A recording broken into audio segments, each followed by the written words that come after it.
Bun găsit tuturor! În prima jumătate a lunii martie ne bucurăm de tranzitul favorabil al planetei Marte, care ne va alimenta cu energie și ne va direcționa voința în direcții benefice. În schimb, tot în prima jumătate a lunii, Soarele va continua tranzitul nefavorabil și ne va influența negativ, alimentându-ne dorințe nefaste de dominare față de cei din jurul nostru. În același timp, din 7 martie, planeta Mercur va intra într-un parcurs nefavorabil și ne va influența negativ gândirea, comunicarea și drumurile scurte.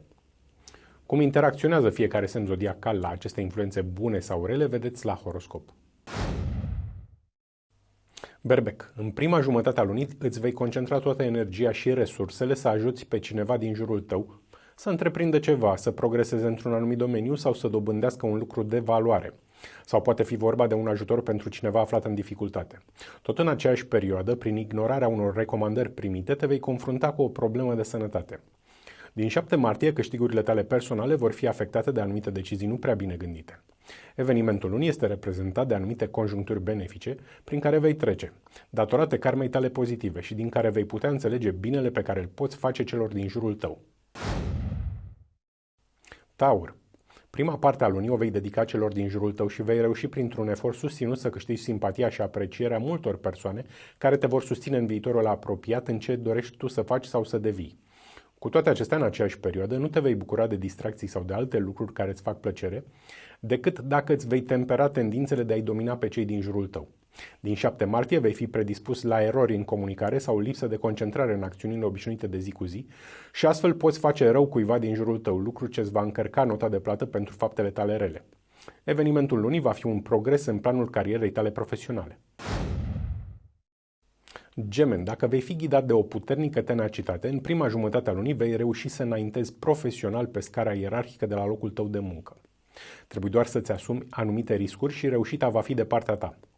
Chiar și așa, în ciuda acestui posibil progres, finanțele tale vor fi afectate de anumite cheltuieli exagerate prin care vrei să arăți celor din jurul tău adevărata ta valoare.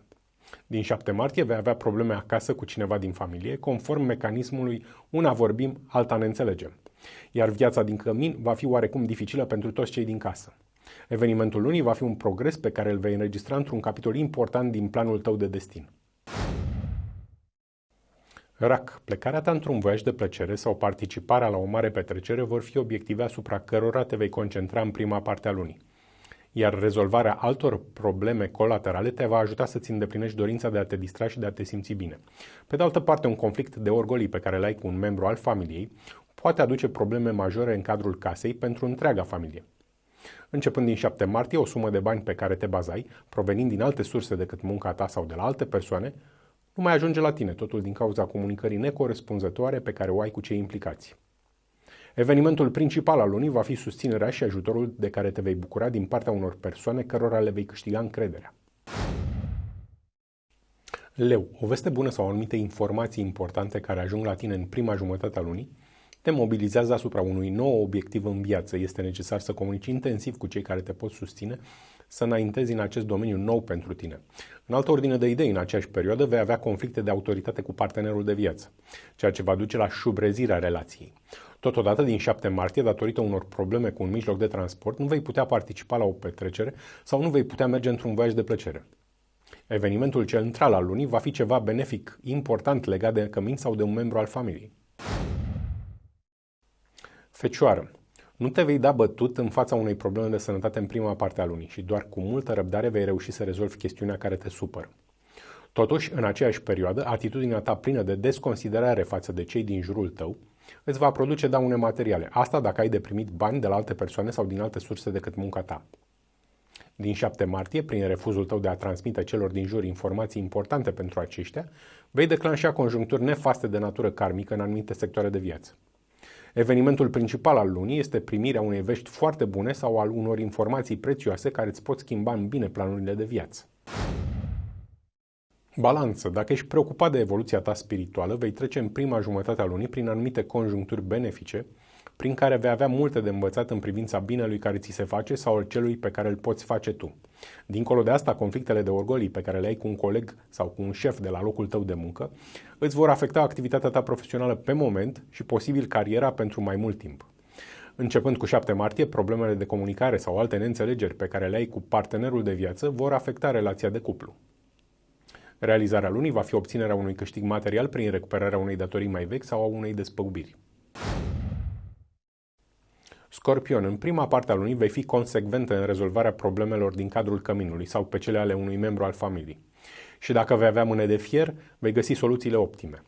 În schimb, printr-o atitudine arogantă cu cei din jurul tău, vei declanșa conjuncturi nefaste karmice și vei trece prin momente dificile și astfel vei plăti pentru greșelile și faptele tale rele din viețile anterioare.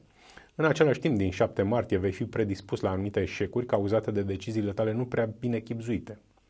Evenimentul central al lunii va fi rezolvarea unei probleme de sănătate care te supără de lungă vreme.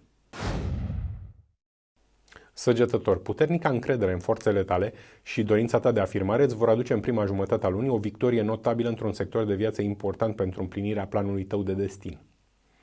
Totuși, în același interval de timp, prin pornirea ta egoistă de a conduce intenționat pe un drum greșit în viață pe cineva din jurul tău, nu vei face decât să-ți încarci nota de plată pentru faptele tale rele din această viață.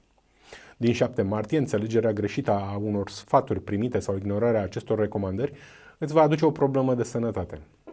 Realizarea lunii va fi obținerea unui câștig material substanțial prin valorificarea muncii, talentului și a inteligenței tale native. Capricorn, energia și rezistența ta crescută în fața obstacolelor din viață îți va aduce în prima parte a lunii o creștere a veniturilor rezultate din munca și efortul tău. Cu toate acestea, în aceeași perioadă, cei din jurul tău se vor distanța și nu vor avea o părere foarte bună despre tine din cauza atitudinii tale pline de îngânfare. Începând din 7 martie, vei avea probleme cu un mijloc de transport, iar comunicarea cu cei de care ai nevoie va fi foarte dificilă. Evenimentul principal al lunii va fi un act de bine pe care, dacă îl vei face, vei fi recompensat de destin cândva în viitor. Dar binele pe care îl vei face nu trebuie făcut pentru această recompensă, ci trebuie să vină din inimă. Vărsător, revigorarea relației de cuplu va intra în centrul atenției tale în prima jumătate a lunii și vei face în acest sens eforturi suplimentare pentru a te apropia și mai mult sufletește de partener. Pe de altă parte, în aceeași perioadă, atitudinea ta respingătoare la părerile celor din jurul tău îi va determina pe aceștia să nu-ți mai împărtășească anumite informații importante pentru tine. Și astfel, vei avea numai de pierdut.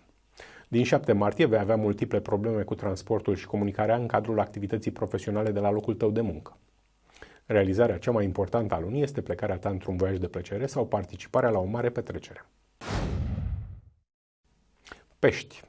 Vei depune eforturi suplimentare în prima parte a lunii pentru ca o sumă de bani sau un obiect de valoare pe care ești îndreptățit să le deții să intre efectiv în posesia ta. Și cu răbdare vei reuși. În aceeași perioadă, atitudinea ta prea autoritară și dominatoare îți va aduce un eșec într-un anumit domeniu, deoarece nimeni nu te va mai ajuta în proiectele tale. Totodată, începând cu 7 martie, vei refuza dialogul cu cei din jurul tău, iar acest lucru îți va afecta considerabil buna ta imagine. Dincolo de asta, evenimentul principal al lunii va fi legat de partenerul de viață și de relația de cuplu. Cei singuri vor avea ocazia să întâlnească persoana potrivită. Și nu uitați, soarta omului este mereu în mâinile lui. Totul, dar absolut totul se întoarce.